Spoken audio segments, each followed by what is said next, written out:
So today I wanted to talk about one of the biggest clowns on TikTok and the internet today. And I'm not talking about my friend Jerry here, Jerry the clown water bottle. We're going to be talking about Chloe Sunderland, aka Roma Army. There's absolutely a better suited name for her, and we could call her either or. We could call her Scam Army, or we could call her Chloe Scamderland, because that's all she is. She's a scam artist stealing money from lonely, desperate, poor men. And with an audience that's 90% men, the market was very easy for her.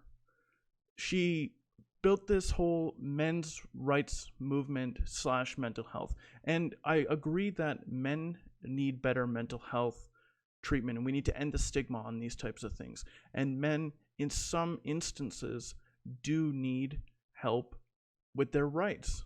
Men have their rights gone in some scenarios, absolutely.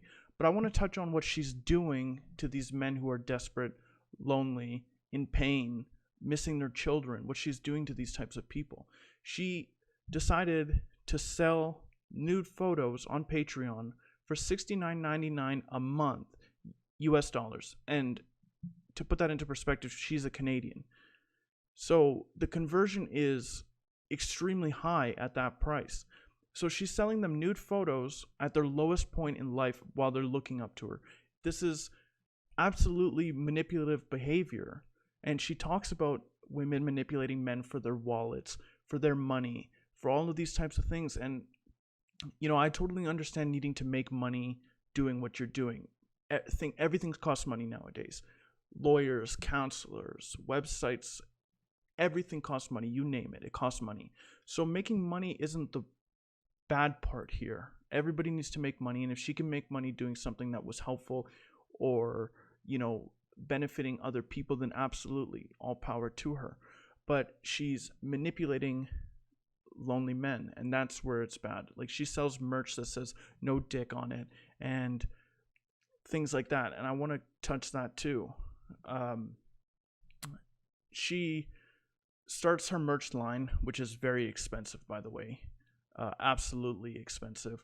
So the shirt says men are more than dick and piggy banks, which doesn't really fit because she's using all these men as piggy banks. She's making $8,500 US per month from selling her nude photos, from making people feel connected and stuff like that. And while I do agree that they need support, they don't need to pay an absurd amount for her to video chat them, to send naked pictures, to be sexualized by these men who absolutely hate women. Some of her comments are absolutely absurd. And on top of all of these things, she's also a liar. So what else is she lying about if she's willing to blatantly lie and say, I've been 3 years sober, but is pounding vodka bottles and drinking beer and getting baked on TikTok Live? There's nothing wrong with getting drunk. There's nothing wrong with getting stoned. It's perfectly legal here, both of those things. But what is wrong is saying, I'm sober, I'm sober, I'm sober, while getting fucked up on live streams. So, like, this guy on TikTok basically sums it up, and I'm going to leave his link in the bio. I made it very clear on April 10th that I am not linked to this account in any way. We are not in any type of partnership, but people keep tagging me and making comments about her. And I don't know what else to tell you. If you pay attention to the people that I quote-unquote go after, the victims are children in their cases. They're either wanting money from children or they're trying to abuse or manipulate children in some way. She's going after adult men and their pocketbooks. That's on them. And if 4,000 adult men are supporting somebody talking about how they've been clean for 3 years, who's posting October of 2018 with vodka, and in 2019 with that necklace, and in 2019 with those pants, and 2 weeks ago during her live drinking that, while using a grinder to grind something that is not oregano, with a wonderful little baggie full of not oregano, while asking men to donate 10 grand, that's on them. That's none of my business. I'm not connected with this person. Be smart with your wallet. So, after all that, to wrap it up too, she talks about men's mental health and not bullying people and not causing anybody extra harm, right? She says she's an equality activist, but actively bullies women for their opinions and things like this. On top of that, she decides to go as far as to tell somebody to kill themselves.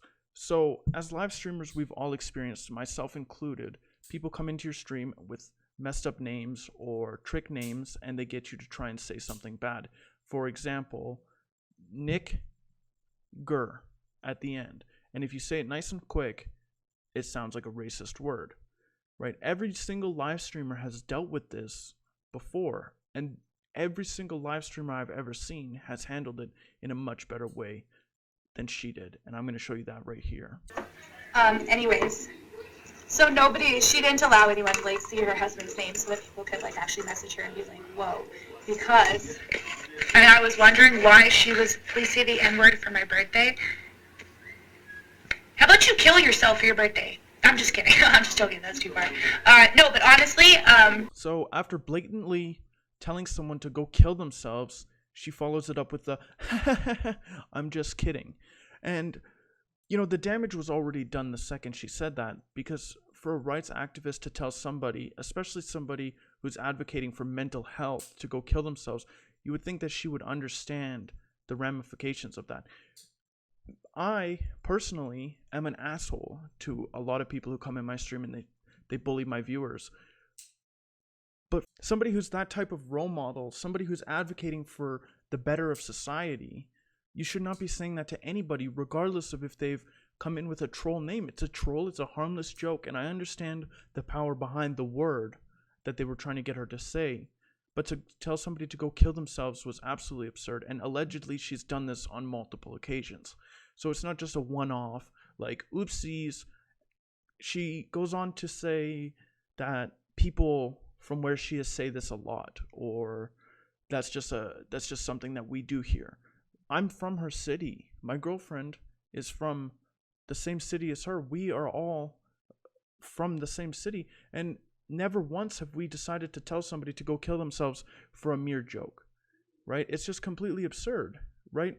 Jokes are funny, and while the word is racist, they were just thinking that it was funny. They don't need to go kill themselves for that.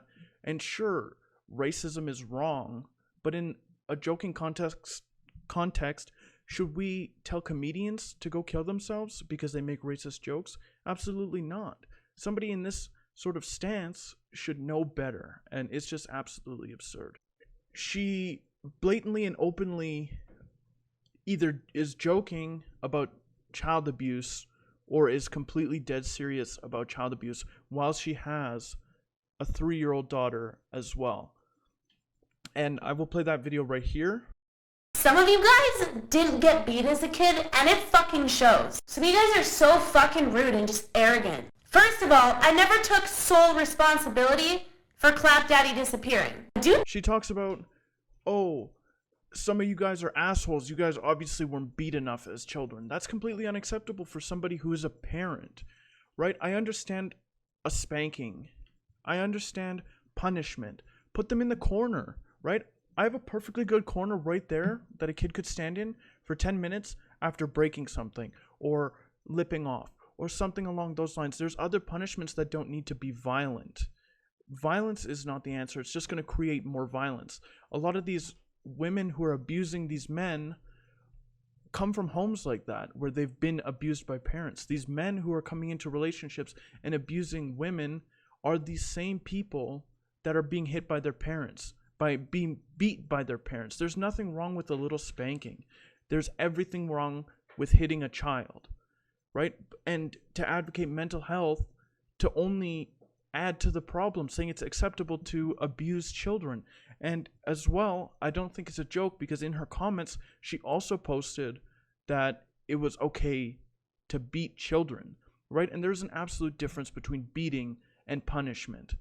Like I said, the corner is right there. Taking away their toys is fine.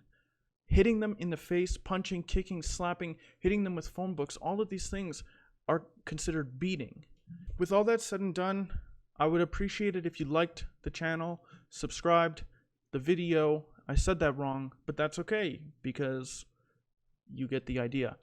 My links to my stream will be in the bottom, as well as the creators of the videos that I'm pulling from TikTok. And make sure you go follow some of these people that I'm going to be linking. They have some fantastic points. I've watched a handful of their videos doing this video, and I think they're worth a follow if you have a TikTok. You can also follow my TikTok. It's like 90% my lizard right now, but I will be uploading other content soon. So stay tuned for that.